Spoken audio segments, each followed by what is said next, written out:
ప్రకాశం, వెలుగుల పండుగ, మన సంస్కృతికి ప్రతీక అయిన దీపావళి. ఈ రోజు భారతదేశం గర్వపడే ఒక చారిత్రక క్షణం జరిగింది. యునెస్కో దీపావళిని ప్రపంచ వారసత్వ జాబితాలో చేర్చింది.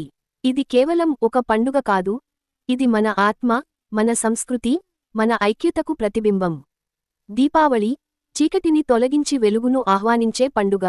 ప్రతి ఇంట్లో దీపాలు వెలిగే ఈ క్షణం మన హృదయాల్లో ఆశ, ఆనందం, ఐక్యతను నింపుతుంది. ఇప్పుడు ఈ పండుగకు ప్రపంచవ్యాప్తంగా గుర్తింపు లభించింది. యునెస్కో ఇచ్చిన ఈ గౌరవం భారతీయ సంస్కృతికి ఒక మైలురాయి. ఒక చిన్న దీపం వెలిగితే చీకటి తొలగిపోతుంది, కానీ కోట్లాది దీపాలు వెలిగితే అది ఒక జాతి ఆత్మను ప్రతిబింబిస్తుంది.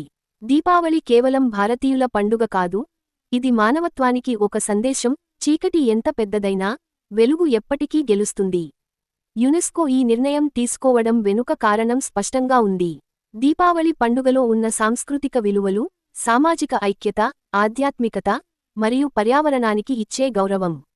ఈ పండుగలో ప్రతి దీపం, ప్రతి ప్రార్థన, ప్రతి ఆనందం ఒక విశ్వమానవ విలువను ప్రతిబింబిస్తుంది. ఈ రోజు ప్రతి భారతీయుడు గర్వంగా చెప్పుకోగలడు, మన సంస్కృతి, మన సంప్రదాయం, మన పండుగ ప్రపంచానికి ఒక వారసత్వం. ఇది మన తరం మాత్రమే కాదు, రాబోయే తరాలకు కూడా ఒక వెలుగుదారి.